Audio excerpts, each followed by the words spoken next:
give us a few moments here. We're going to let the rooms fill up. Maybe about 2 minutes here until we get started. Again, let the rooms fill up here. If you're watching this, on the live or on the replay, especially if you're watching on the replay, go ahead and skip ahead a few minutes here. We're going to start here in maybe 1 or 2 minutes. And then aside from that, let us know where you're calling in from. What part of the country, what vertical you're in, what type of business you're running, how early are you in your business? Are you very early in the business? Are you a very mature company in the cannabis industry? Go ahead, drop that in the chat, and we'll get started here again in just maybe 60 seconds. We'll get started at the top of the hour. I want to start right on time. All right. And also today, Happy Green Wednesday. 1 in 3 Americans actually lives in a legalized state, and buying patterns from the last 6 years show that consistently there is a bump on, the run up right to the holidays. So you have Black Friday for the holiday, gift shopping. There is a Green Wednesday out there. So, very excited to have that happen here. We'll see how it actually changes with the, less traveling and less gathering here with the, macro things that are going on. But, Happy Green Wednesday, y'all. It's good to see everybody here. So go ahead again, drop into the chat where you're calling in from. Cool. Interested bystander, Jay Manifest. Good to see you. Thank you for joining. It's always good to be here at the front lines and learning about the industry. I think one of the biggest things to learn is that learning is going to be the biggest thing. Don't just jump in without having your water wings on. You need to have some kind of information. So it's glad to see you here. And Edwin says they just launched their CBD, CBG, and D8, Delta 8 brand, Surplus Leaf on Snapchat. Go check them out. It'd be great to see them here.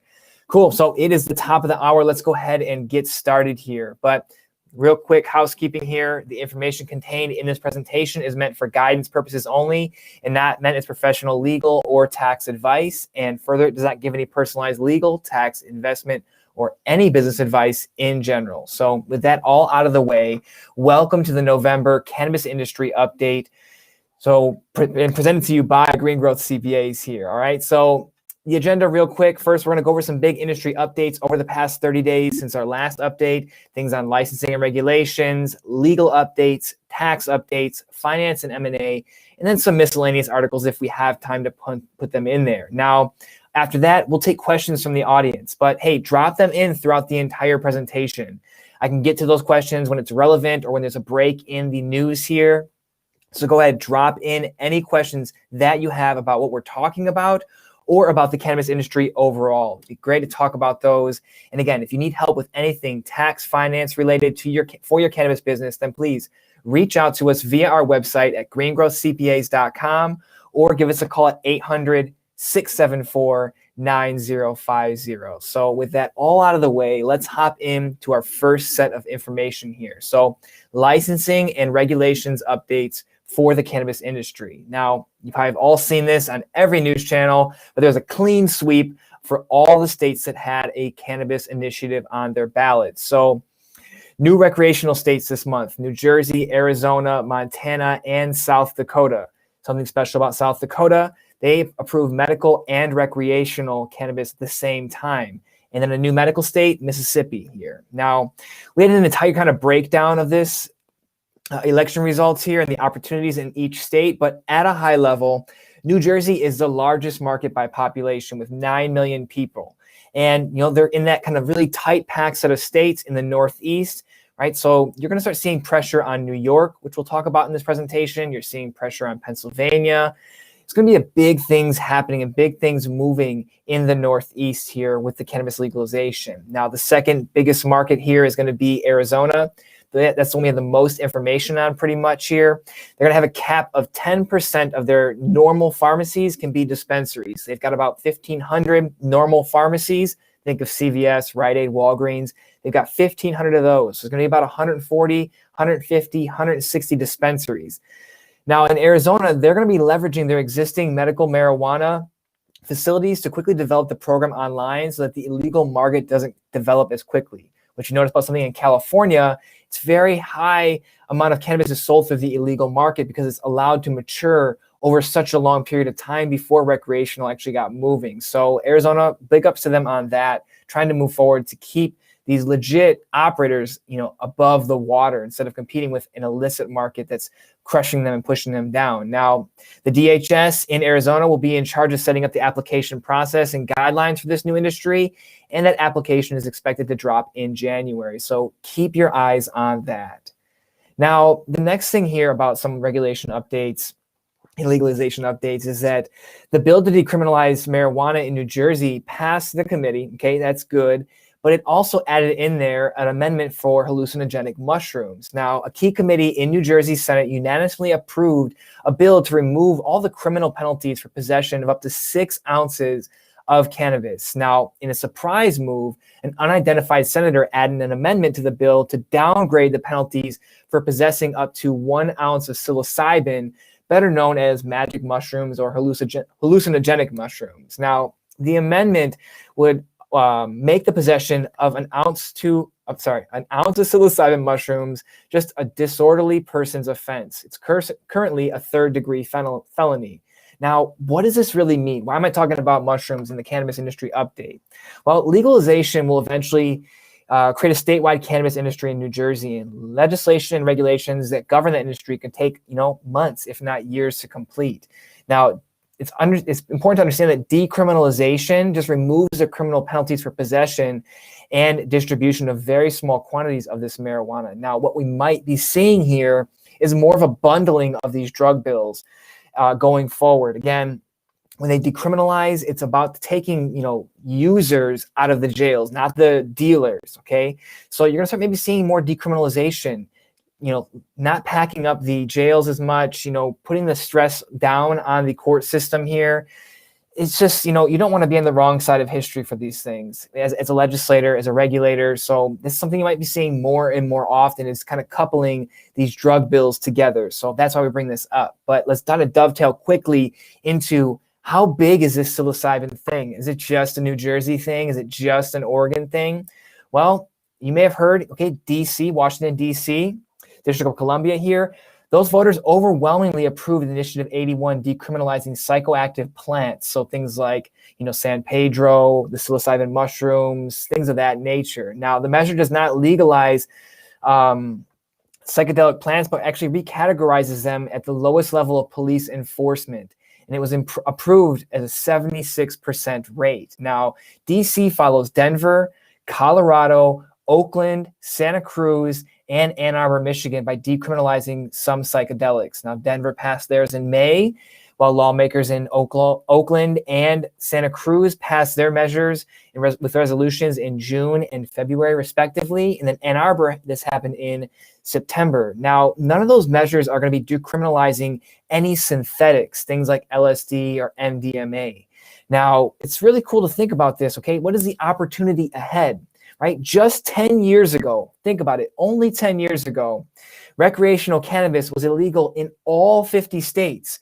But that started to change in 2012 when Colorado and Washington became the first states to legalize recreational use. Now, at the time, if you can believe this, California, which is one of the biggest and oldest markets for marijuana in the country, only allowed medical cannabis. Now everybody's fighting to get into the recreational market there. What you're seeing is there's tighter cycles between the medical market and the recreational market in cannabis. That's getting faster and faster. Now, the domino effect that could be coming from this is that several more states are going to be jumping into this industry, the psychedelic industry. Right? Everyone's hurting for cash. Maybe they find a way to make this medically accessible, tax it, charge huge fees for licensing and regulation. There is going to be something here. We're just in the beginning. So if you really missed out on those really, really, really early days in cannabis of the medical stuff, the early 2000s of cannabis, and want to get on the ground floor of psychedelic therapies, then consider putting time into researching why regulators are bundling up these bills together. What's happening? What's MAPS up to? If you don't know what that is, Google it, MAPS. There's a lot of great stuff going on out there. So go ahead and take a look at all those things. It will start off as medical, but potentially in another 10 years, we could start seeing recreational use of psychedelics that are natural. So just keep your eye on that. These are not mutually exclusive industries. There is going to be some kind of, bleed over into the different industries. As you see with alcohol and cannabis, we'll talk about that later here, is that, hey, they're all going to jump in. I think we're calling this more of the vice economy, right? These are all vices, and you're going to see one of the M&A transactions I thought was beautifully written, the write-up about it, is that these are becoming CPG brands, consumer packaged goods, that are focusing on vices, specifically cannabis and alcohol right now, but they will mature, all right? Next, a big one here is that the Mexican Senate approves cannabis legalization after a months-long delay. Now, this month, the Mexican Senate approved a comprehensive adult-use marijuana legalization, but pending law still faces some hurdles before the doors are fully open to business opportunities in the Latin American second largest market. Now, the bill was brought to a vote to the Senate floor where it was debated and approved in their general terms with 82% of the votes in favor. Now, senators are now going to be voting on the specific articles of that bill, right? Hammering out the nuances to it. Now, Mexico is the third country to legalize adult use cannabis, followed by Canada in 2018 and Uruguay in 2013. Now, the next steps for this, approval by the lower legislative chamber, and then the president can sign the bill into law, assuming that he has no objections to that. Now, the country was ordered by the Supreme Court to approve the law by mid-December. So hopefully this just gets moving and we can get on with our lives here, because it's been a long wait for this. But anyone that's expecting revenue opportunities in the near term should, not keep their hopes up, okay? Really temper yourself here. After the law gets approved and before any sales can take place, a cannabis agency, right, something like the DCR, the Department of Cannabis Regulations, has to be established. And then the rules have to be written. This is normal. This is a normal process to the whole thing here. Now, the lawmakers were actually originally given until October 2019 deadline, but there was a bunch of little complications here. Obviously, COVID hit. Things have happened here. But you also had, the Mexican government approved medical cannabis in mid-2017. And it was, a big health reform and criminal reform law. But that law was never actually properly implemented, since patients could not access medical cannabis products and companies effectively had no business opportunities.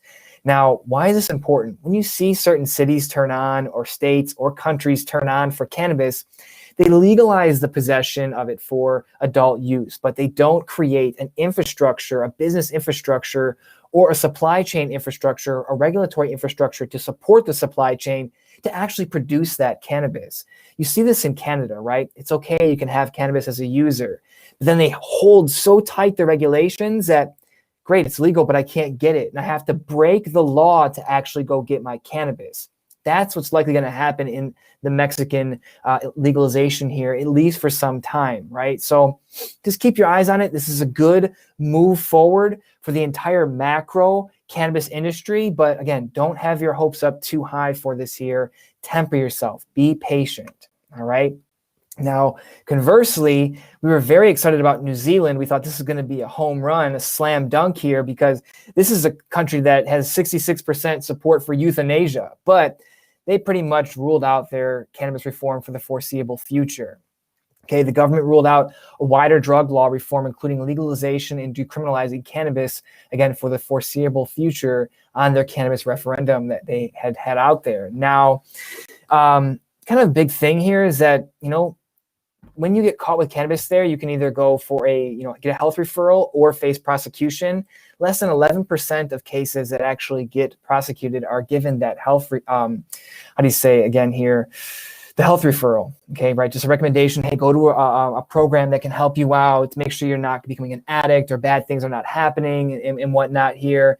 So, hey, this is something that happened. It's not going to, fall. Cannabis legalization is not a given every time it gets put on the ballot, as you can see here. But, hey, it's a healthy dose of reality. Don't live in your mind that, hey, this is the only thing that's going to happen. It's going to be great and everyone's going to be doing it. When you are in the cannabis industry, which most of you are, or you're at least, tangentially connected to it, you think that everyone gives a damn about cannabis, or that it's the biggest thing, or that, they're going to change the world. most regulators, this is just one small line item to them, right? Especially with the macro things that are going on right now. Cannabis, yes, it can unlock tax revenue and other revenue to help the states out, but you're going to need to have a lot of cannabis to pull them out of the deficits they're in now. This is not an end-all be-all for saving the world. So this is a healthy dose of reality. I'm not happy about it, but this is kind of what happens when you get diluted in thinking, hey, everyone's just going to approve the cannabis regulations. Now, let me go check the stuff here. All right, no other people with questions here. So let me go ahead and drop back into the updates here. Now, when you look at what happened with California, so there's a lot of new licensing opportunities in California here.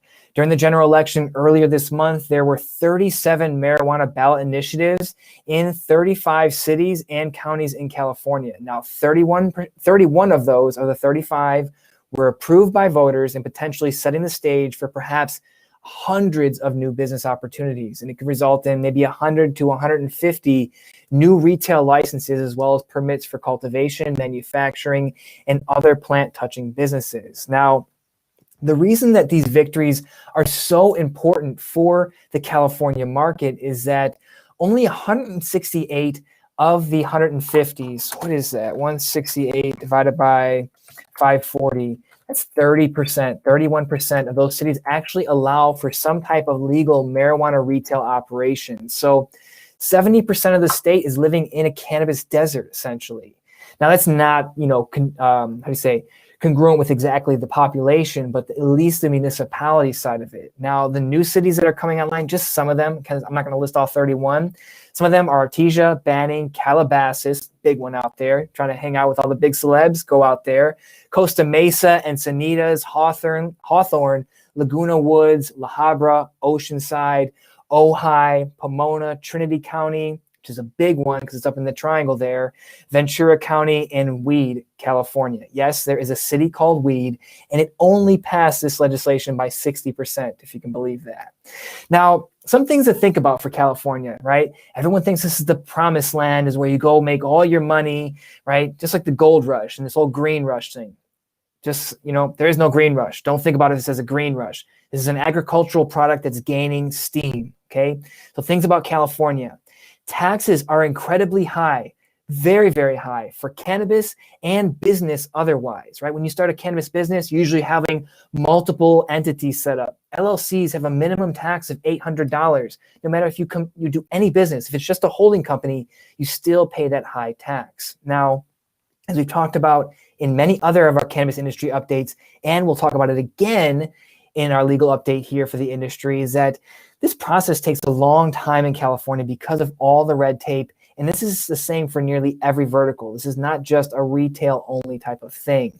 Now, it should be sped up over the next few, cycles here. I'll say next 3 to 4 quarters here. Hopefully it can shrink that time in half so that it's maybe a 9-month to 18-month process, but we'll see. Now, aside from that, that means it's hyper competition. There's a lot of competition in California. So look for these smaller neighborhoods, right? When you think about California, big cities come to mind: San Francisco, Los Angeles, San Diego, Santa Barbara, right? That attracts a lot of people because there is a larger addressable market there, right? But when you bring all that in, that higher competition comes in, big money comes in. That drives up the prices for land. It drives up the prices for licenses. It drives up the prices for local-based services. Now, when you're getting into a big market like California, or you're going into Colorado, or you're going into Oregon or Washington, some of these more mature markets, we'll say, look at these smaller suburbs, right? Things where the cost is much lower for the space, significantly lower, and then potentially less license competition. So you're not duking it out. Say, for example, the city of Pasadena, they have 6 licenses. You're competing against the MedMens of the world. You have 200 applications for 6 licenses, right? So that's not a lot. It's a 3% chance of actually getting a license, whereas you go to somewhere maybe like in Redding, California, where there's 10 licenses potentially and only maybe 60 people that are going there. So you have maybe 6 or 7 times the chance of getting a license out there. So think about that, because what you do is that you do really, really well in a small suburb. you build up cash flow or a war chest, and then you parlay that into another larger market and slowly grow this. Again, this is a marathon. This is not a sprint to see who can get the biggest, baddest dispensary in LA. Because if you were looking, hey, I'm going to go to Venice Beach, guess what? You just got punched in the mouth by all this tourism drop, and you're likely not doing all that well right now. Whereas someone who's probably sitting in a local-based market, probably doing a little bit better or significantly better than a tourist-based market. So just something to consider here. But I'm very happy to see California with all these new opportunities here. All right, let me go ahead and drop in and see if there's any questions here. Baca just said that they just purchased land in Arizona hoping to grow and harvest hemp. Should I wait on that? Hemp is an open kind of thing here. Hemp is not as tightly regulated as the cannabis market. So what you have to do is reach out to your county agricultural board if you want to harvest hemp, if you want to work on hemp and become a producer of hemp. So what you do, go to them, see what the licensing is. It's pretty cheap. In San Diego, where we have our farm, it was only $900 for the license. It was very, very easy to get. And you get like another $900, you can get a seed breeding license. So don't wait on that. Go and start looking into that stuff right away. It's not anything to wait on. At least answer your own questions like, hey, is this going to be viable? Then once you start getting the licensing kind of guidelines, you can start to model out, what does this actually look like? Do I have buyers? Who am I selling this to? Because hemp, it's very easy to grow. It's very difficult to sell.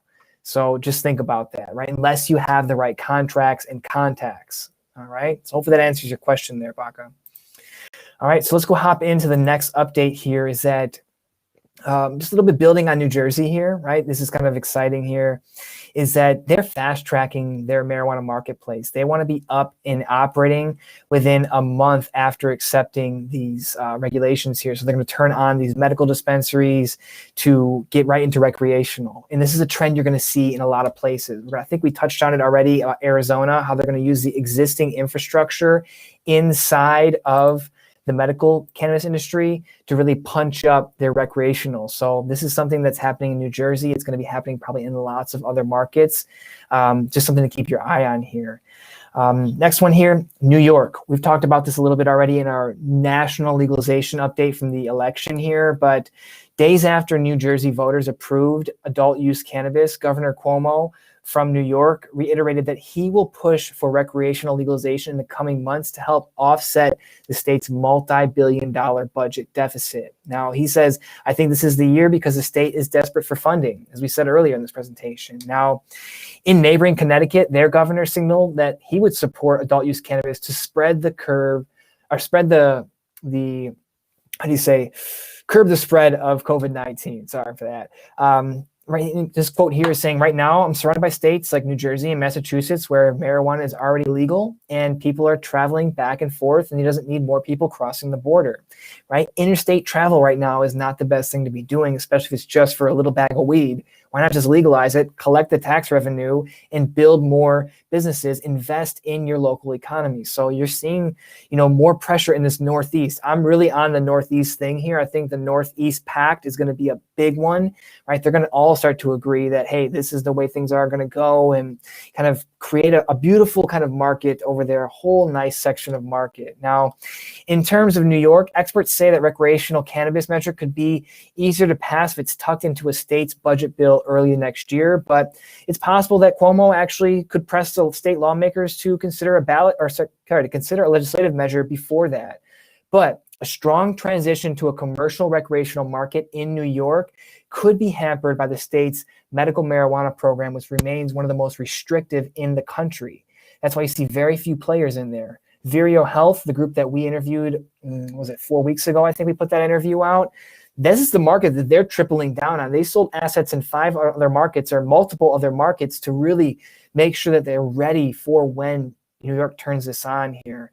Now, some hurdles you may not know that's in New York is that there's a ban on smokable flower. You cannot go buy bud in a medical marijuana shop in New York. They also have limited licenses and a relatively small number of dispensaries, which creates patient access issues. So we'll see. There's a lot of talk that they're going to legalize it, but as we said earlier, legalization is one thing. Creating a regulatory framework is another. And then implementing that framework is the third step of that. So, and then that implementing of it is where you see a lot of the lawsuits and the friction happen.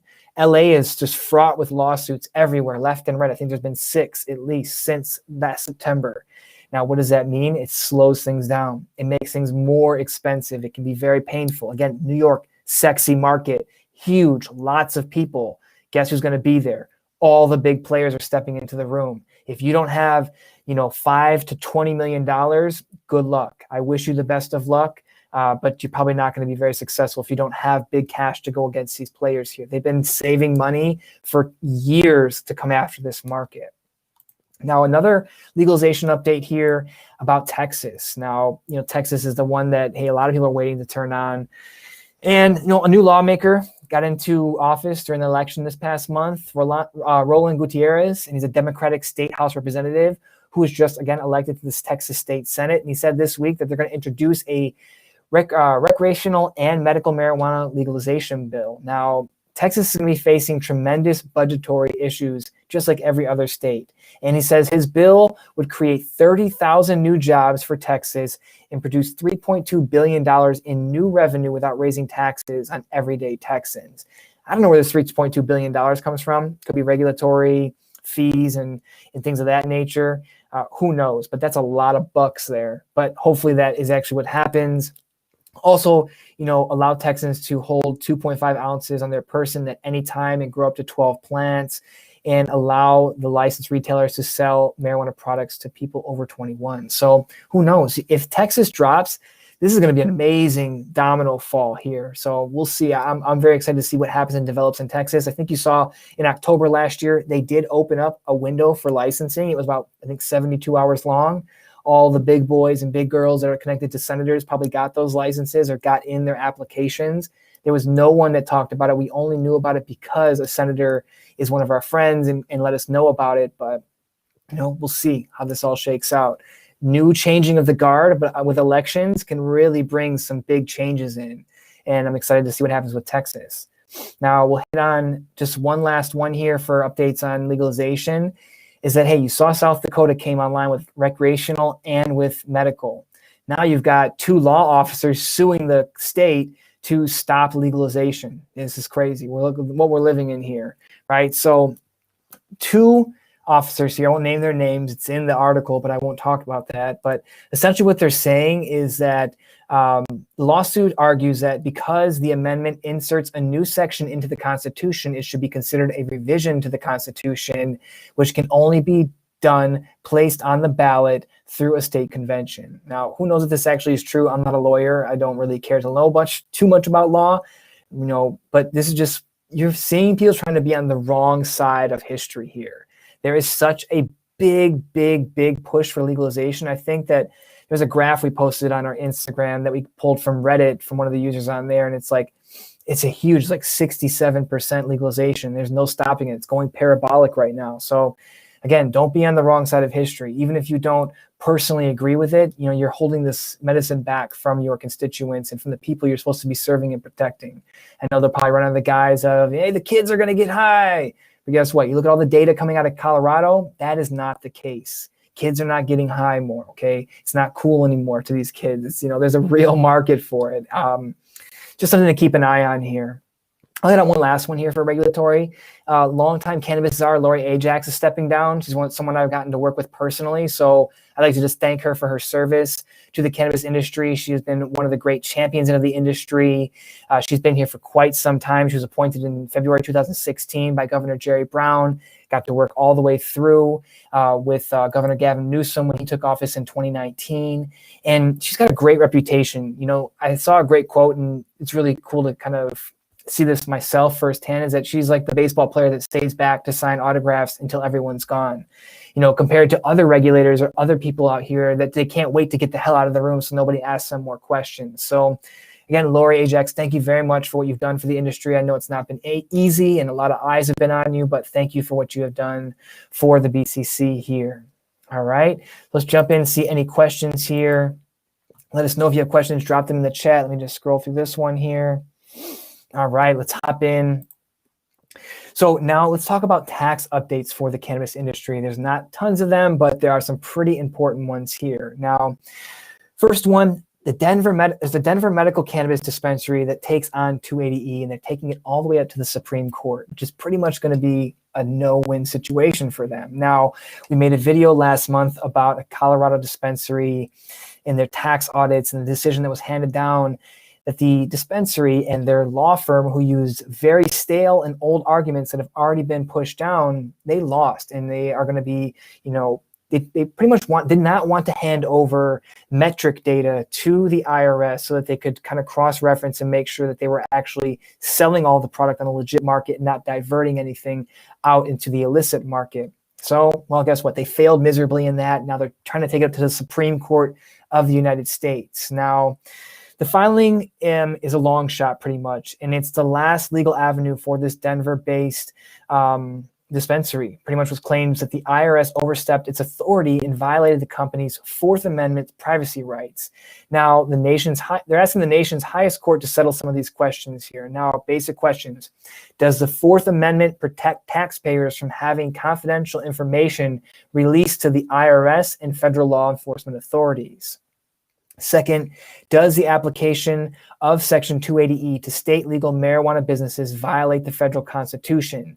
And under 280E, as you know, cannabis business cannot deduct ordinary business expenses because marijuana is illegal on the federal basis here, and the IRS is a federal agency. And lastly, the last question here, is it reasonable to expect privacy when working with the law enforcement? So who knows, we'll see how it all comes down to. Likely the Supreme Court will not be hearing this case. They get a lot of cases that are kind of presented to them, and I'm sure that this is not going to be high on their list of things to hear, is to take more money out of the government's pocket and support a new industry, which is extremely small, right? It's like maybe a couple $100 billion, if that. It's not a lot of money. When you think about the macro sense of, trillions of dollars of economy, they're not going to waste the time talking about this. I would be extremely surprised if the Supreme Court of the United States actually hears this. So we'll see how it goes. But, that's just something to keep your eye on here. And just kind of, again, here's another one. Don't be on the wrong side of this stuff here. 280E is here to stay for as long until rescheduling or legalization happens. We'll see how it comes down to. Now, another one here with taxes is that this is more for regulators. So if you're a regulator or someone in government watching this, there was a great article talked about Illinois here, and it says the cash-strapped Illinois is turning down $100 million in pot taxes, and many other states are doing the same thing essentially.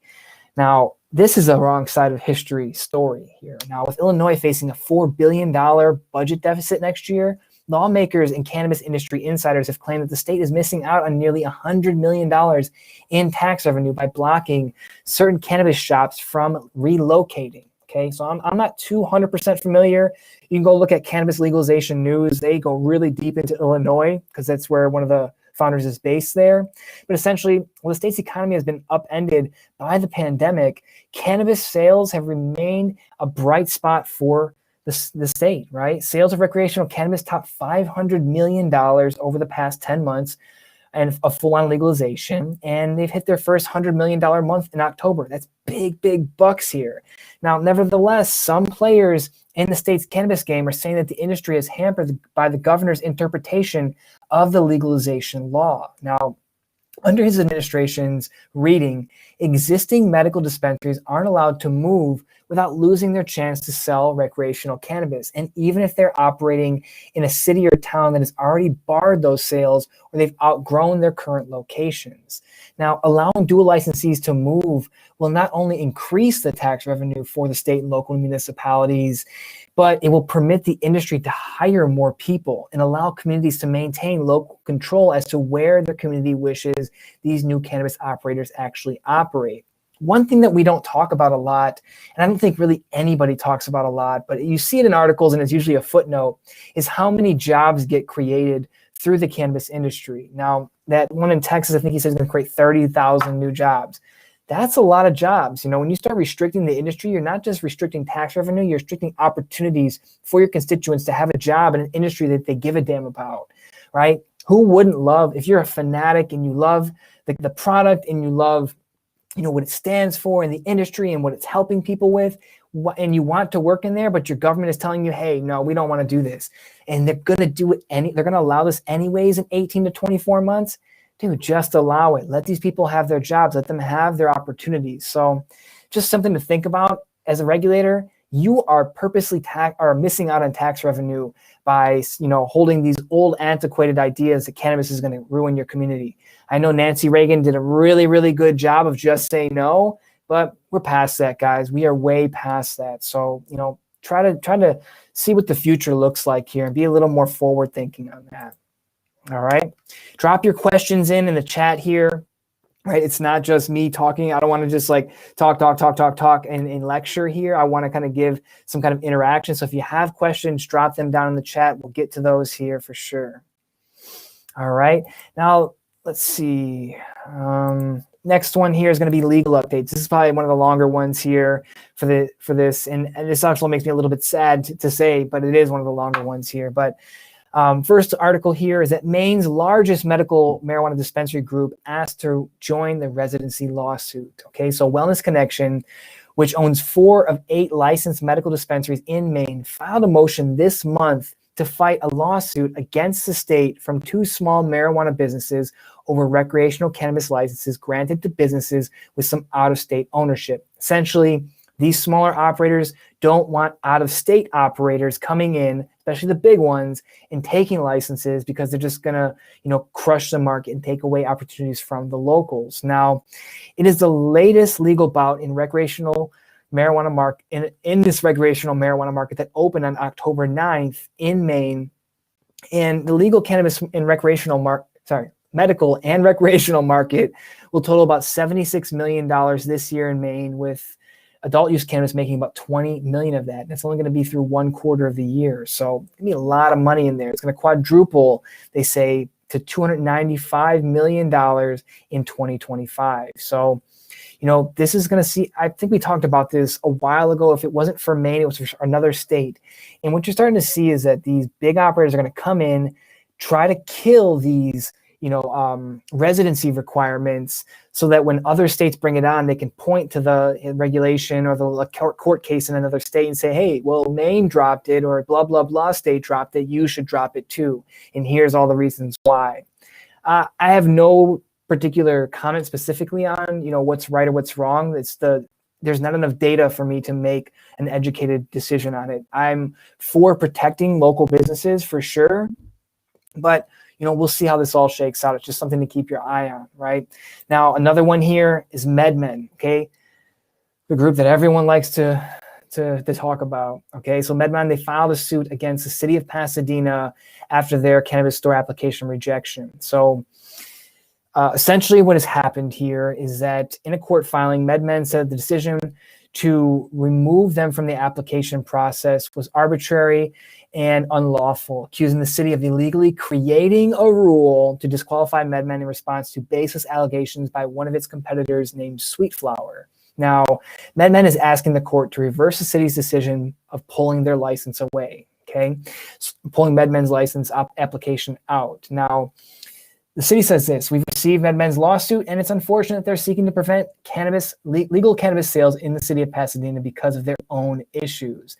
The city will litigate this matter and will continue to implement what the voters have asked for, that cannabis businesses be allowed to operate in the city. Now, the assistant city manager, Nick Rodriguez, who I personally know, said MedMen's removal from the process was consistent with everything the city's cannabis ordinance and regulations, and they provided due process with respect to how that decision was made. So what happened? What really happened, right? It's like he said, she said stuff. Well, the SweetWater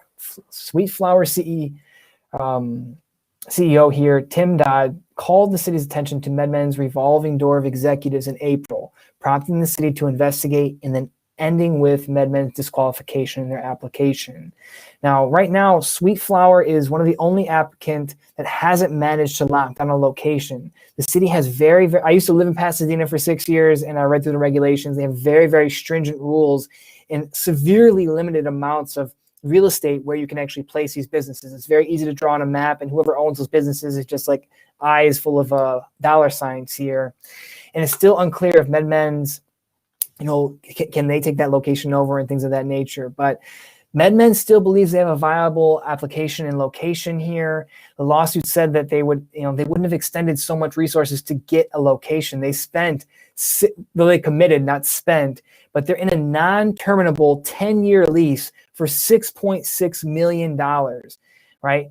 That's a lot of money. They spent over $700,000 on licensing in professional fees, costs, and lease-related payments. $700,000. Pasadena, it's a great market, but it's not a $700,000 market. Guys, this is just on licensing. This has nothing to do with a build out. Again, $7 million for rent. Okay? They had to commit to that, and no landlord is going to commit to allowing you to commit to that without proof of funds.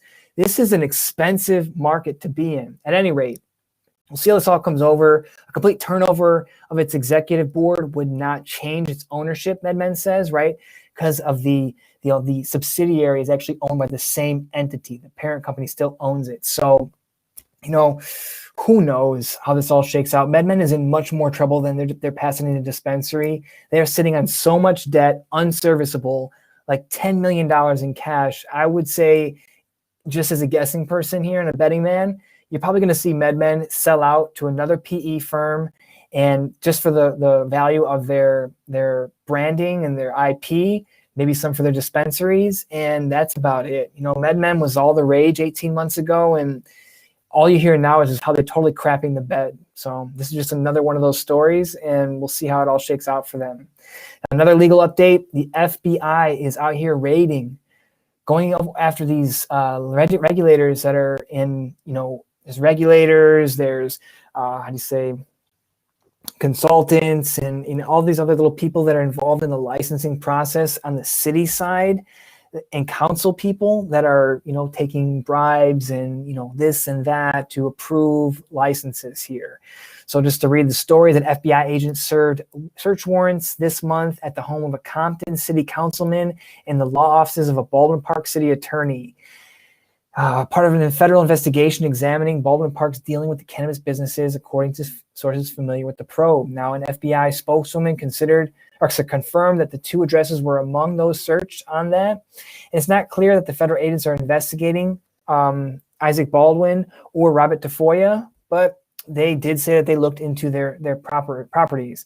Neither person has been arrested at the publishing of this article here, but this is all coming out, again, out of Baldwin Park. Last month, we talked about the city of commerce, and then there's this city and that one, right? This will all come to light. There's a paper trail, a digital trail everywhere, okay? One of the things that we heard about that, if you're the FBI watching this, is one thing you may want to look out for, or if you hear this, or anybody who's watching this, is that they talk about these blind applications, right? What does that mean? Is that your personally identifying information will be removed from the application so that it can be looked at in just its wholesome nature. Is it a good application or not?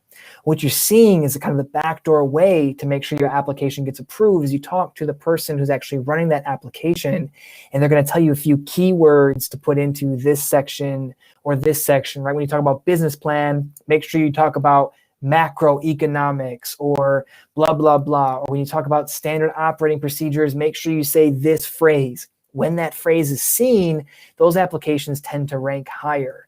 This is just some things that we've seen from other people that have told us about how these backdoor deals are happening in not so plain sight, but in plain sight. So that's just, there's corruption. When there's money, there's going to be corruption, So just another thing here. Another one here that I thought was pretty interesting, and we've seen a lot of this, is that the people that make nerds, they're filing a lawsuit against a California cannabis firm and not against the actual person producing the product. Now, Chicago-based Ferrera Candy Company filed a suit in federal court against California-based Tops Cannabis, alleging the delivery company has been peddling marijuana-infused parodies of its popular Nerds brand and is infringing on its trademark, right? You see this in IP a lot, right? Ross, the clothing company, they get sued all the time because they sell patterns that are already copyrighted, and it's not the actual producer of the garment. The people that sell it are actually being sued, which is the case here. Now, Topps Candy has alleged that, or has been allegedly selling but not manufacturing the parodied product marketed as a medicated nerds rope here. And it's also been reported that confusion over the product has led to multiple children ingesting the THC-infused candies, which is not good at all. Now, the candies in question are also reportedly in violation of California's marijuana edible potency limits, since the package contains 500 milligrams of THC, and the state limits 100 milligrams per package here. So a 5x change, and that's not good. Shouldn't be doing that. Now, the lawsuit contends that the product presents a genuine consumer safety risk and they're requesting that the injunction prohibit further sales of the product. Now, the suit is the latest in a string of all these different candy companies going after edible groups, right? In Florida last year, you saw the manufacturers of Sour Patch Kids. They sued retailers for selling THC-infused edibles that are called Stony Patch Kids, okay? You also saw before that Hershey's Company, the producer of the world's most famous chocolate, right, the Kisses and the Hershey's bars. They filed suit against at least 2 cannabis companies for allegedly using similar trademark violations or doing similar trademark violations. So kind of the thoughts here, why are we talking about this? Don't be lazy. Don't try to parlay someone's hard-earned brand. You'd be pissed off too, and you would go after them in court if someone stole your branding in another, vertical that's, pretty much connected, right? So these companies will come after you and they will win. They have big, big money. Litigation is expensive. It's not just that you're going to go to court and get like a judgment against you. You're going to get probably settlement outside of court, because when they start pushing these motions and extending and going, your lawyer is charged per hour, and they know that, right? This company that's suing you knows that. And they're going to like, hey, how long can we push this out? Because we've got a war chest of maybe $200 million here. We don't care. We'll just keep going after you. You're a little cannabis company that's got $20 million. You ain't got nothing on this. So just really what you should be doing is you should build a brand, take time, right? It just takes a lot of time. I call it, macro patience, but micro speed. Be very patient when you're trying to build your brand, right? Don't go after big celebrity endorsements. Don't try to use, tongue in cheek, calling it, something like, Stony Patch Kids, right? Or, medicated nerds rope. Just build your own brand. Take the time. Be very, good with your speed iteration around packaging, around new products and things of that nature, or on, all the different things you can, all the levers you can control. Do not put yourself in the crosshairs of a multinational candy company, because they will win. They will at least drain your bank account if they don't win. All right. Any questions here? Yeah, so Edwin says here, when everyone sells the same product, branding is what sets you apart, right? Branding, we put a great discussion out here this week with, Zach and Josh from Trust Nomad about branding. And branding takes a long time to build. When you see these brands come up, they don't just get made overnight. Overnight success takes 10 years. And just because you just heard about it and now you know that there's a $10 million brand in your backyard, it took them a long time to build that up. They're not just going to go easily away. So make sure you take the time to build a brand. Well, what do you stand for? What is your product really aiming for? Who are you really going after? You cannot go after every person, right? I like to call it boiling the ocean. Don't boil the ocean, boil a cup of water, and then slowly add to that, right? It's really, really important. All right. So really think about your branding. If you have questions on that, you can reach out to them at Trust Nomad. You can reach out to us. We can, connect you with them or walk you through the high level stuff there for that. All right. Crystal says, hire me. I've applied for your sales position. You'd love to work for the company. Hey, I'm not in charge of the sales stuff. Hopefully someone here is watching from our team. I know a lot of our team is watching this. So if you have seen Crystal's CV pass through, maybe give her a second look here. She's at least joining in for our content and putting comments in. But let's keep moving on here with some of the updates, right? The big one here, I think, is important to understand. about LA and the lawsuits with the licensing process here. So 2 more lawsuits have been filed on LA's social equity cannabis licensing program here. Now, lawsuits by 2 former social equity applicants brings a total to 6 of those lodged against Los Angeles regulators over the city's social equity licensing for cannabis businesses. Now, the suits filed name the same 3 defendants: the city of LA, the LA DCR, and Acela, which is the software firm responsible for all the licensing applications.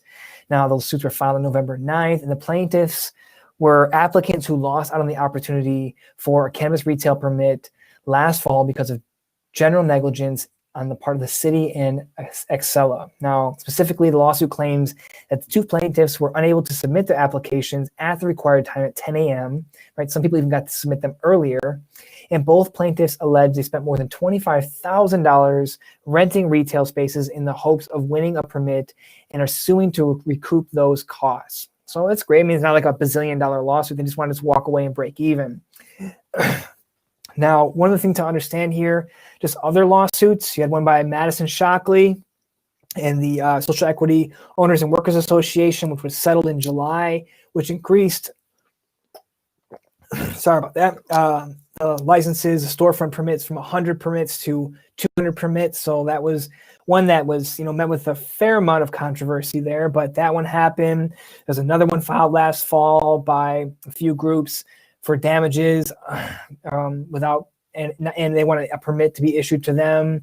One filed in October by a longtime operator, a delivery operator, aiming to overturn the new ordinance from that first lawsuit that devotes all of the delivery licenses to social equity applicants until 2025.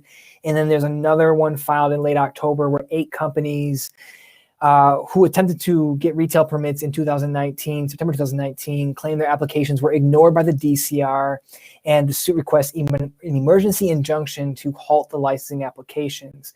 Now, what's to learn from all this? I think we talked about this a little bit, but again, those big markets are attracting big money, and they attract disputes, which turn to lawsuits.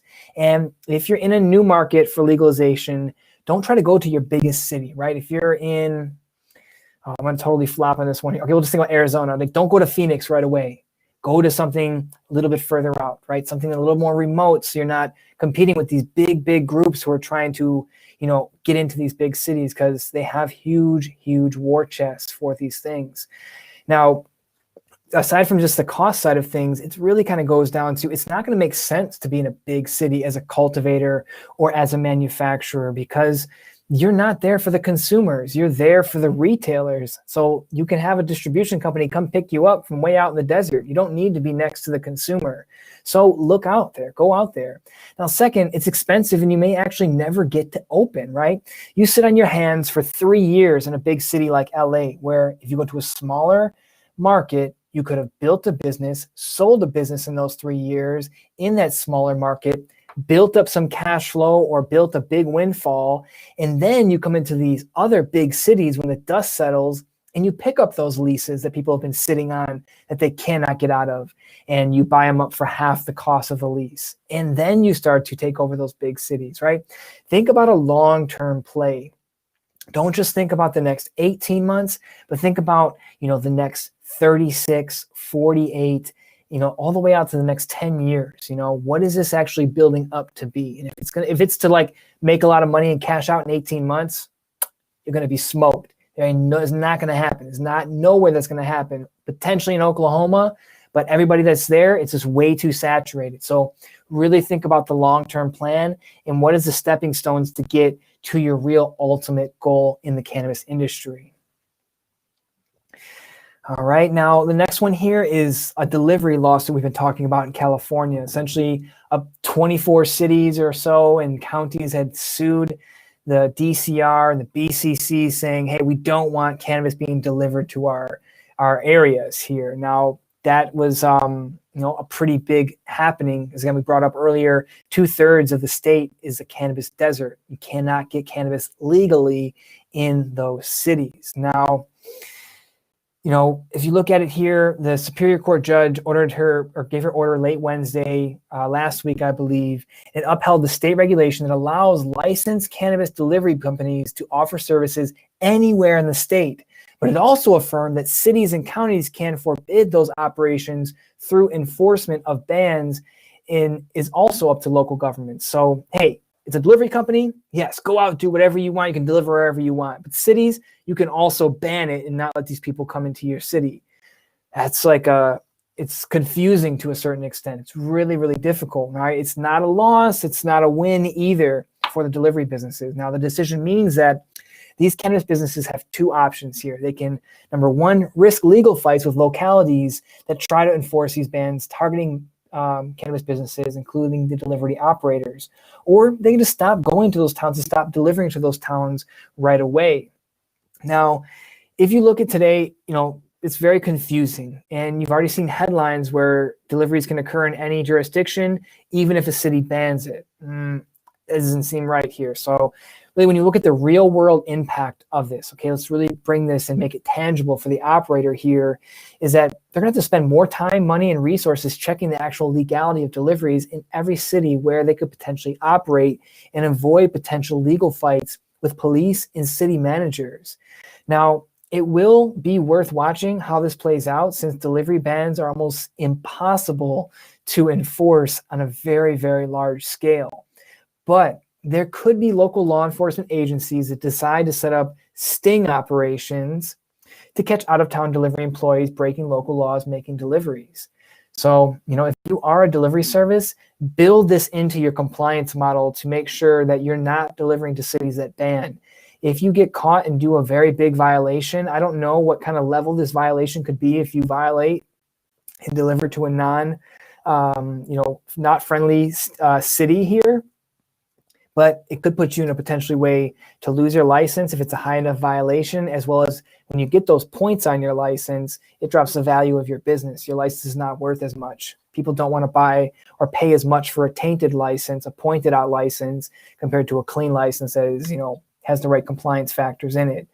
Now, there's only two options to resolve this now. Get the California legislature to approve a bill that would state clearly that cannabis deliveries can be made anywhere in the state, regardless of local bans, but it's going to be nearly impossible to do that.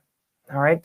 The next big update here we have for legal updates in the cannabis industry is that the European Union Top Court rules that CBD is not a narcotic drug. This is great stuff here for the overall large-looking thing, right? We have some people here from stateside and in Europe. So just this one for you guys here that are in Europe is that the EU's highest court said that CBD is not a narcotic drug. Now, the decision from the Court of Justice of the European Union is a setback for European Union countries that are cracking down on CBD products, arguing that they're harmful to people's health.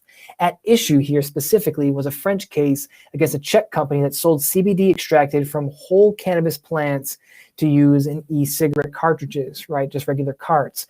Now, France only allows extraction from seeds and fiber and not the whole plant.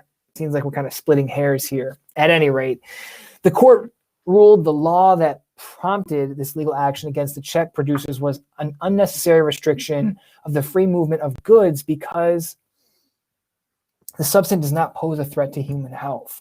At any rate, this is good stuff in the macro environment here for CBD. I'm happy to see this stuff here. We'll see how it all plays out, right? It's a non-psychoactive substance. We'll see how this all plays out. But, in the USA, this is not saying that same thing. But, when you look in the USA, one of the biggest things around the marketing stuff here, saying that it solves this problem and that problem. Be very, very smart about what you promise your CBD products can do. Do not promise the world, because the FCC will be way up there trying to make sure you get a violation of, consumer protections issues. All right, let's go ahead and jump into the questions here. Sam asks, how much does it cost to start a cannabis retail dispensary? We've got a whole video on this. You can look up Cannabis Business startup cost, but a dispensary in every other market except for Oklahoma is going to be probably $1 million to $2 million. There's a lot of money in licensing fees, as you saw for Pasadena, California, which is a small market. They spent $700K on it. Right, that's just to get the license, and they're not even going to get the license. It's all money for naught. So you got that. You've got your real estate costs, which are high, right? You're going to have to sign leases or buy a property. The application writing process can be probably 30 to 40 grand, because you're going to have to hire people to do security. legal people to do and make sure that the SOPs are written properly, business plan, pro forma financial statements, and many other aspects to that. There's tons that go into this. So cannabis dispensaries, they're very, very expensive. Retail, non-storefront delivery can be something you can look into. That maybe drops your costs maybe 30 to 40%, but you still need to pay all of those things. It's just kind of giving a haircut to the real estate side of things. So it's not cheap. Cannabis is not a cheap industry. It's but you look at Oklahoma, kind of the caveat there. I think the license, it's between $2,500 and $10,000. And if you've been a resident or one of your majority owners has been a resident for 2 years, you pretty much are going to get your license within 90 days, as long as you meet the requirements, and they're very easy to meet. So, people that are saying, I want to get into a big, big market, consider just moving to Oklahoma or finding a business partner there, wait the 2 years, and then open up. Oklahoma is my favorite market right now. I think it's the sleeper market that no one's paying attention to, right in the middle of the country. They've got so much agricultural intelligence. I spent 10 days down there in October and just got schooled by 15 or 16 different businesses on why Oklahoma is going to be the place, right? Agricultural intelligence. Most farmers down there are approaching this like an agricultural product, not a craze for cannabis, right? So they're approaching it methodically, setting up their farms such that this is an agricultural product. It's just another way to make money. As well as there's so much distribution infrastructure. You've got the I-35 north and south, and you've got the I-40 going east and west. They're like 1 day from each coast, or 36 hours from each coast. It's really close, right? So they're going to be a great distribution and cultivation hub. Maybe not the most important retail place, but this is where a lot of your cannabis is going to be made in 10 years or grown in 10 years. So something to think about there. All right, let's keep moving forward here. Last legal update. We're crushing. We're at an hour here. San Luis Obispo, a judge there ruled to ban advertising on cannabis billboards along California highways. Now, San Luis Obispo County Superior Court judge ruled this month that billboard advertising cannabis will no longer be allowed on California highways. Now, Judge Garrett ruled that the California Bureau of Cannabis Control, the BCC, ruled against them, striking down a 2019 regulation it adopted that allowed the advertising of cannabis on billboards in virtually all portions of California highways within the state of California. Now, the final ruling is the end of a public interest lawsuit filed in 2019 by a San Luis Obispo resident, Matthew Farmer, a father of two, who argued that billboards were illegal under California Proposition 64 and wrongfully exposed his children and millions of others to cannabis advertising. Okay, well, this is not the greatest thing, because this is probably one of the only ways you can market your business legally, your cannabis business in California. Now it's going to pretty much be the Mantis Network, Weed Maps, Leafly, probably some written publications and content. That's it, right? So this is not really a good thing for the industry. I get both sides. I understand. I can at least be compassionate to both sides. I don't agree with the way that this shook out, but who knows? Maybe it gets appealed and someone can be the champion of this. All right. Go ahead and continue to drop your questions into the chat here, and we're going to keep moving down with finance and M&A updates for the cannabis industry here. Now, first one, Illinois cannabis shops are, making big bucks here. Top line revenue, not profit, probably. They're probably none of them are probably profitable by the end of the year. But essentially what we're looking at here is like, why the biggest question for consumers, why is an eighth still cost $80, right? You can go get an eighth probably cheaper, like $30, right? From your homie, and you can hang out with them or whatever, but you go to a dispensary, it's really, really expensive. Okay. Two things are driving that. Regulatory costs add into the cost of the product, as well as taxes. Taxes are a lot. Now, it's really going down to that, like, hey, these dispensaries and these cultivators are seeing a high demand for their product, and in economics, there's demand and supply. Supply is still sparse and demand is incredibly high. So don't expect this to be going down anytime soon. When you see something in Colorado, it's I think they said $33 for an eighth, but it's $62 in Illinois. You add all the taxes and that's why you get to the $80 there. But it's kind of talking about, this is going to be a pretty expensive product 10 months in. All right. So that's one here. Now, another one, a big M&A deal that I think is probably the biggest news this month, aside from all the legalization stuff that happened with the election. is that investor-backed Pacific Coast Holdings is to merge with the leading LA-based liquor and weed delivery companies. Okay, so what this really means here is that there's a new company that's sitting at the top of the fastest growing consumer-facing business in the world, delivery for liquor and cannabis, and that is Pacific Consolidated Holdings Group. Their acronym is PCH and the Pacific Coast Highway. But at any rate, moving in here, investment firms and executive teams behind Saucey, which is a liquor delivery company, they are getting, they're going to merge with Emjay, which is a marijuana distribution company. And pretty much they're saying that they're going to be the largest vice company in the world. Now, the merger is a first step to what's planned to be a roll-up strategy for PCH, which is aimed to be the leading vertically integrated vice platform focusing on e-commerce, delivery logistics, and cross-industry behavioral insights. Oh, that was like the best sentence that they could have written there. I love that, because what's really showing is that it's not about the product all the time. It's about the technology infrastructure and the consumer insights, right? You would start a cannabis brand right now if you knew to start and do it this way, this packaging, sell to these people in these zip codes with this kind of income, this education, that drink this kind of liquor, have this kind of job, and are this age, right? This is the kind of consumer insights these people are pulling. They have millions and millions of consumers on this Saucey application, which is a liquor delivery business. So it was a beautiful merger here. Saucey started in 2014. They're in 22 markets here: Sacramento, San Diego, San Francisco, LA, New York, Chicago, Washington, Dallas, Orlando, Tampa, Miami, all the big ones, okay? And they're doing 200% year-over-year sales, so it's huge. Now, they did a survey of 1 million of their users, 1 million of the users, most of them in California, and 70% of them say they want cannabis integrated into their business. So what this is saying is that, hey, this is going to be great for them. So tech. These tech plays are huge.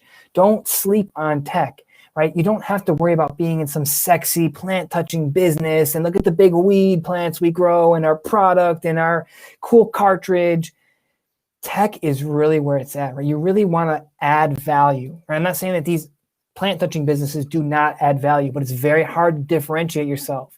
Cannabis is not a novel product anymore, but the technology is really where it's at, right? When you look at a startup as an investor, you want to look at the team. Team is the number one most important thing. Second, is it 10 times better than what's already out there? With growth, with growing cannabis, with distributing cannabis, with all that stuff, probably not. But delivery through an already, or in the next one is going to be total addressable market. That's the third thing you look at. Is there a big enough market to even invest in this? And this is where Saucey really makes it. They've got a huge market, a built-in loyal customer base where they can just come in and pretty much knock ease potentially right off the map here. So I think this is really big news. I'm really excited to see how Emjay and Saucey's, big M&A deal and kind of joint venture here works out. Another one here, we'll just kind of blow through these here because these are pretty just big things here. Turning Point Brands makes a strategic investment into Dosis. So Dosis is that little pen that kind of makes sure you have the right dose of cannabis. It's really not that, when you look at it, it's not really dosing. It's just a time type thing. At any rate, they got a $15 million strategic investment. And they're going to be co-developing and distributing a new national CBD brand. It's going to be great things there for them. We'll see how that shakes out. Another one here. The cannabis producer Aphria is buying a craft beer maker, SweetWater Brewing Company, in a $300 million cash in stock deal. Now, why does this make sense? Why is this the right deal for them to make? Now, I want to talk about the whole kind of thing here, and then we'll talk about why it's an important move. Now, when Aphria bought a notable U.S. craft brewer this month for $300 million, the Canadian cannabis producer flipped one industry narrative right upside down, is that these companies cannot coexist together. Now, in recent years, a number of beverage and alcohol companies have bought into the cannabis space, okay? Now, again, alcohol buying into cannabis. This has been the cannabis buying into alcohol. This is a totally opposite direction of the M&A here. Now, a notable one you can see is that Constellation Brands acquisition of Canopy Growth. Okay, now executives from Aphria say this is a strategic jump into the U.S. market, right? Because this brewery is in the U.S. Now it allows the Ontario company to build brand awareness among a key segment of consumers without running afoul of the stock exchange rules forbidding entry into the U.S. cannabis market. But it's not without risk here, okay? Especially for a company with a spotty track record of acquisitions, because Aphria, they have no expertise in running a craft brewery. And SweetWater, though successful in its own right, it's not a cannabis company, it's a brewery here. But the brewer does produce one thing that they call, they have a 420 offering. They make their own beer. It's got terpenes and natural hemp flavor to kind of emulate the cannabis. So how will these businesses complement each other? Essentially, this is a more of let me step back. This is more than just buying a beer company for them. Okay, this is really important. The consumer that has an appeal for SweetWater is a different type of craft beer consumer. They already have a cult-like following. Again, they developed an intangible asset called SweetWater 420 Fest, which is a 3-day concert. So this is like a beer company that is attracting cannabis users. Is a great idea, right? They have an incredible reach to consumer that is already thinking about cannabis. So this acquisition is going to give them the time to work with those users, learn about those users in advance of federal legalization in the United States. This is great. So they were asked, hey, why not leverage just a strategic partnership instead of paying $300 million in cash and stock? A few reasons, one of which maybe is that they want a lot more control in the final direction of this partnership, or of this deal, and not make it a partnership, just make it a buyout right away. Now, it also increases their total addressable market. This is like a great thing. This is really big. But one of the things they said in the interview is that they're a CPG brand, which is a consumer packaged good brands with a heavy focus on cannabis. So they're coming out here looking for, people like Johnson & Johnson and Unilever. These are the big CPG brands out there. So we'll see how it all comes together. I think this is a great thing, and I think it's going to be very good for them, right? And the quick one here, Canopy Growth moved to the NASDAQ. Nothing to do for investors. Just know that they switched exchanges and they're now on the NASDAQ. All right, another one here, another M&A. Let me jump in and see if there's questions here. Samuel says, but online marketing is allowed. Online marketing for cannabis in the United States on the United States networks is not allowed because it is federally illegal. No network like Facebook, Instagram, Google Ads, Twitter, they will not allow that to market anything plant derived. You could probably market your ancillary service. We've run ads. We have cannabis all over our website. We don't talk about consuming it and things of that nature, but you cannot. And you can probably break through and get in and find a little hack, but over time you will get caught. All right, it is illegal to do that. So there is no online marketing. You can do things like on the Mantis network, which is a marketing network out there. It's like on Grass City forums and like obscure cannabis sites, but that's probably not where you want to be advertising at. Really focus on let me just talk about marketing real quick. If there's one thing you really want to focus on marketing is in-store marketing for point of purchase kind of layout things so you can increase impulse buys as well as create a loyalty program. If you look at the cannabis consumer, the newer ones, they're trying this and that out, and they'll go to multiple dispensaries, but they're willing to stick with one if they fall in love with what's happening at that one place. If they really take care of them, you take the time to educate them, you give them good loyalty points and for good reason. So, really try to create that brand that we talked about and focus on your customers. If you're going to put money into anywhere, focus on your current customer base and make them spend more money. Convince them to spend more money, to come back more often. Refer a friend programs. Let them be your biggest advocate. Word of mouth marketing is the best thing. Best thing. And else do content too. Take pictures of your space. Let people know what's going on. Content works, We've built our entire business on content. It does work. All right. Master House Genetics here. He says, love learning with you. I'm back to driving. Happy Thanksgiving. Happy Thanksgiving. It's good to see you. Thank you for joining. I saw you come last month, and it's great to have you in here. All right, let's keep going down some of these updates. There's a lot. I had no clue I had so much here to talk about, but more and more stuff here. If you have more questions, drop them into the chat. Ohio medical cannabis businesses are now on the market for the highest bidders. So Ohio medical cannabis businesses have begun changing hands, particularly now after that year-long waiting period for the sale of dispensaries that has now just actually ended, I think in September, it expired. Now, according to the Cleveland Business Journal, at least 8 licensed businesses have been purchased and another 3 sales are awaiting approval from state regulators. Now, 6 medical marijuana dispensaries and 2 cultivation operations have already been sold. Again, 3 are poised to be sold again, or more sales again. But under state laws, the dispensaries had to be held on to for a year, right? Kind of creating that stability in the industry. So kind of some numbers to throw out here. What do you expect to buy or pay for a dispensary in Ohio? Clubhouse Dispensary in Aphria sold for $3.1 million. Pure Ohio Wellness, there's an undisclosed amount. A lot of these are really undisclosed amounts or in big roll-ups for multiple dispensaries here. But $3 million for dispensary, that's a lot of money, especially with a restrictive Ohio program there. So this is something to keep your eye on. Another one for finance here. Colorado summer cannabis sales are thriving despite their tourism being kicked in the teeth. Right, tourism revenue is down like $8 billion, but cannabis is just crushing it. It's growing. It's like 20% month over month growth. It's huge. So, I know I brought up earlier that some of these, tourism going down, and you say, hey, I want to be in like Venice Beach, which was a very predominantly tourism-based market for recreational cannabis in California. They're probably suffering.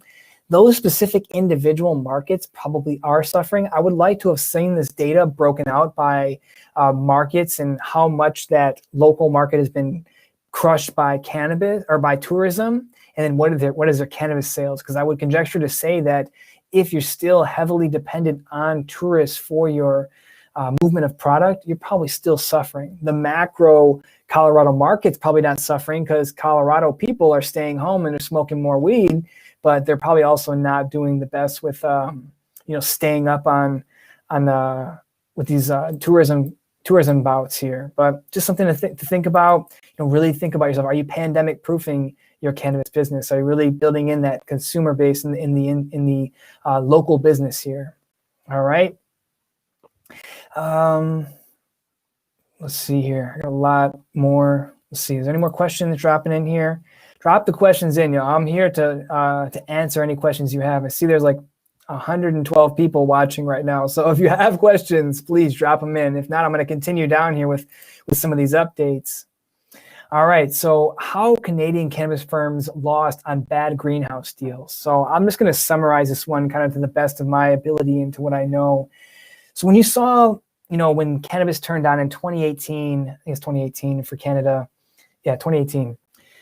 You saw people like Aurora, Canopy, they were just like, oh, we're going to build a 200,000 square foot grow house. And they're buying up these firms that actually design grow houses and greenhouses and bringing them in-house so that they couldn't work with any other cannabis firms. Now, really what you saw happening is that people thought there was going to be this huge demand for cannabis, which there was, but not as much demand as these executives thought.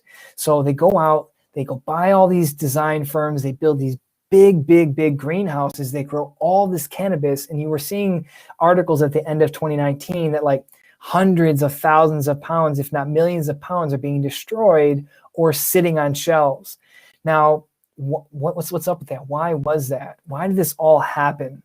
Essentially, what happened is that the bonuses for these executives were tied to cannabis production and not to the actual sale of that. So production, right? Ramp us up from 10,000 pounds per week to 60,000 pounds per week, and you're going to get a big compensation package, Mr. or Mrs. Executive. Well, they did that, and it really cost them big time. There was a big write-off, millions and millions of dollars of dead product and dead discontinued operations is what they call them. So this has been a big thing. And I guess the lesson here from this is really the big thing is make sure you're not thinking too big at the beginning, right? Get your little thing started and then slowly build out over time. You could go ahead and get approved for 20 or 50,000 feet, but don't feel like you have to build out and turn on all those lights all at one time. Section it off, slowly ramp up, right? It's called a scale up, right? It's very easy to grow. I'm in a room here that's 20 by 20. It's very easy to grow in this room. A single person, an individual can do that. Now doing 15 of these rooms at scale, okay, that's a whole different story. It requires a whole new set of processes, right? Now let's magnify that.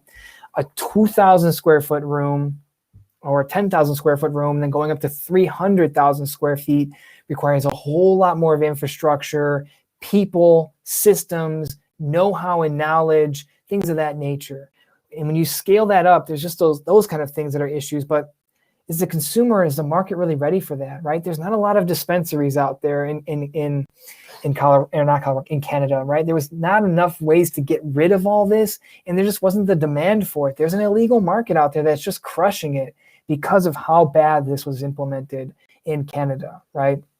We have a podcast coming out in a few weeks here with the BC Craft Growers Co-op, and the guy that runs it really breaks down in detail how bad the implementation of legalized cannabis was for the country of Canada. So this is kind of a thing here, is that you're seeing these companies have to make huge write-offs on discontinued operations because they just didn't need all these big warehouses. And it's pretty much down to compensation for these executives, right? One of the things here in stateside is that I won't bring it up specifically for cannabis, but in CEOs, right, when they get placed into businesses, I think their lifetime is like 5 years average or 2 or 3 years. It's really short. So what they do is they make decisions with short-term, gains in mind, so that they can pump up their stock options, because most of their compensation is in stock and not about the long term of the company. So the company is recycling and getting new CEOs every 48 months, but they're making decisions very short term, right? If you kept these businesses to a thing where they had to keep a CEO for 10 years, you would get better behavior out of those CEOs, I bet. They would think longer term. They would be able to hand those reins over. So what's kind of disheartening is that these CEOs from these companies, when they do something, they totally blow up and implode a business, they know they're going to get a job somewhere else. It's like really, really relatively easy for them to get a new job at another Fortune 1000, Fortune 500, Fortune 100 company, because it takes a special person to be a CEO of a major company like that, right? There's clearances you have to have. There's know-how you need to have. There's ways you present yourself, all these different things. You can't just pull a random person off the street. So it's like being in the NBA. You could be the worst player in the NBA and still get a record or still get a contract out there. So just something to keep in mind out with that. That's the last one here for finance and M&A. We'll go over some Q3 earnings roundup for the public companies. Okay, so pretty much a lot of people put their earnings out this past month, and you saw Canopy reported $135 million in revenue with $97 million in net losses. Aurora put up $68 million in revenue, and with an adjusted EBITDA loss of $58 million. They say they have $250 million cash on hand. That's good. It'll last them quite some time. Tilray reported a $51.4 million in revenue, $2.3 million in net loss, which is great. They've really shrunk that down significantly. That's one to keep your eye on, is Tilray. GTI, Green Thumb Industries, they reported $157 million in revenue on a net loss of almost $15 million. The company's sitting on $78 million cash on hand, but they have $97 million in outstanding debt. That's a lot of debt there. It would keep me up at night. Acreage, $31.7 million in revenue, and they lost more than that, which is $36 million. Harvest, they did $62 million in revenue with a $2.1 million net loss. Why did I say all this? It's important to understand that none of these companies are profitable. No one's turning a profit. Yeah, as an operator, maybe they're making a salary of $100,000, $200,000, but the company is not profitable. Some of these are very, very close to profitability, but and these are all Canadian companies, right? There's not a tax issue here around this. This is like, and there's probably I don't know. It is really look at it, and we'll see how this all shakes out. And they're not profitable. Aside from that, that's pretty much all the updates that I have. I have some questions that were seeded here earlier from people that replied back to me. But if you have questions, drop them into the chat here, and then we can go ahead and get started with the questions. But I'll just get to the first one here. Actually, the only one that I have prepared here is that, get a drink of water. For those that have been with me for the past hour and 22 minutes, thank you for staying with me. All right, so Samuel asks, is ABC a good place to start a cannabis business? I'm going to remove the city that they asked because this is just a general question I get asked a lot. Is this a good place to start a cannabis business? Well, it's all relative. Good is a relative term. It's an opinion. Okay, good is, they don't really quantify what is good. Because to me, I'm not really one motivated by money. I'm motivated by lifestyle and happiness, right? I'd rather make less money to be happy and to be more happy, right? So really have to think about, there's a few considerations here. I'm not going to give you a definitive answer, is this good or not, but just kind of a framework on how to digest, is this a good place to be, right? First, number one, what is your goal, right? What is the real thing you're truly looking for? Is it to make a ton of money and cash out? If that's the case, you're probably looking for a bigger market and you're going to need a lot of money to go into that market. Or is it to build a long-term business and maybe pull, $100 grand a year in profit for yourself and your family? Okay, two very different strategies are going to be at stake here or implemented depending on what your long-term goal is. Now, the second thing to think about is, are you willing to relocate? Okay, there are more and more opportunities out there than where you live at right now, right? You can go to anywhere in the country and go and start one of these businesses pretty much, right? 2/3 of the country has got legalization, but it's really down to how much are you willing to sacrifice. And relocation is one of those big sacrifices, especially if you have to move away from family, friends, and everything that you've ever known. So think about that when you think about, is this a good market? Okay.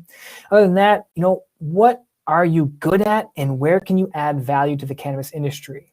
Right? If you've never grown anything, you can't keep a houseplant alive, do not become a cultivator. You will get crushed by every other cultivator. You're going to waste your money and you'll be out of business in 18 months. If you don't like dealing with the public, do not become a retailer, okay? What are you really good at? Maybe you are great at customer service. Then maybe you become a COO of another company that has some kind of operations thing, right? Some kind of retail thing, just thinking about where you can particularly add value, because you don't, again, have to be the founder. Entrepreneurship is like this whole cool thing. Over the past 8 years, it's become like the cool thing to do. But entrepreneurship is super freaking hard, right? It's not easy. Having a day job sometimes can be easier than being an entrepreneur, especially in the cannabis industry. It's like probably the hardest thing you can do right now. And one of the hardest things. There's a lot of hard things out there. But at any rate, really find out what you're good at. Now, aside from that, what does your team want to do and what can they offer? Cannabis is not going to be a thing where it just can be you, or it can just be you and one other person. You're going to have a whole team. People in the front of the house and the back of the house, right? Whether you're an operator for manufacturing or cultivation or retail or distribution, it's going to take lots of people, right? What team have you assembled? If not, go out there and start talking to people and get into your local cannabis industry. That's very important. Now, from there, you want to understand the macro market. What does that mean? I'm talking about the states. Let's look at that, okay? So California is a very mature market, but still does have a lot of opportunities available. As we said, 31 new cities or counties are coming online in California. So what's important to understand is these older, more mature markets is that the illegal or illicit market has a huge stronghold, and you'll be competing with people that do not pay any taxes or any fees for for their licenses. And it's built into their business plan to get caught. So they just keep cash on hand to move from location to location, or they just start up a delivery service, out of somewhere obscure. You call the number, you get weed delivered. Just like you're calling the weed man, but they're a delivery service and not the weed man. And, they're actually operating like a legal business. And it's very hard to tell these businesses that are legal and illegal as a consumer, right? They can put up this sign or that sign. Like, you never really look to see hey, let me see your license before I buy weed from you. You just go and buy your weed. Now, if you're going into newer markets such as Illinois, New Jersey, or Arizona, you may get some edge against that illegal market because licensing is incredibly limited. And there's no how would you say, like cover for these illegal operators to kind of hide under. For example, in California, there was so many collectives out there that you didn't know which was legal and illegal. In these other markets, there are no collectives out there. They're very few, and it's very easy to police by the regulators. So consider doing that. That's one thing to do. Now from there, if you find a state you really like, it's the one you're in or you're relocating there, is look at the cities, okay? So you know the vertical, you know the state. Look at, what cities or surrounding areas are licensing for your vertical, because not every city is going to license for every vertical. They may only want cultivation and manufacturing and nothing else, okay? Or they don't want any cultivation, they only want retail. So make sure you're looking at, is this city good? Well, do they even license for the vertical that I give a damn about? So that's really kind of a framework there. There are a lot of other considerations, but for the people that are asking this very basic question, those are the first 5-6 things you should be thinking about. All right. Cool. Chris says, hey, first time sticking around for the whole thing. Thank you for doing that. Chris, thank you for sticking around. And everybody else watching, we do this to provide value. Like, these are all the things that I know and that I talk about all the time. But it's nice to be able to get a digestible, I know it's a long thing, hour and a half, but I'm giving you 30 days of intelligence in 90 minutes. And I'm giving you not just the news article, but what the hell does this actually mean to you as an operator or as a potential operator? Things to consider, things to keep your eye on, things to not keep your eye on because it's a distraction. So thank you very, very much for sticking around here. I'll stick around here for 2 more minutes. If anybody's got any more questions, drop them in here. If not, we'll round this out, but it's been a great time chatting with you all here. Again, have a safe holiday. If you're traveling, try to be safe as you can. Happy Thanksgiving, enjoy yourself, whatever that means, be safe. Don't be on the road driving, smoking weed, don't party too hard, enjoy yourself. I don't know what else to say aside from, thank you. Have a great rest of your afternoon. And if you need any help with your cannabis business around finance, accounting, starting the business, M&A, you need an audit, due diligence, anything, please reach out to us via our website at greengrowcpas.com or give us a call at 800-674-9050. All right. Have a great day, and we'll talk to y'all soon. Good deal. See y'all later.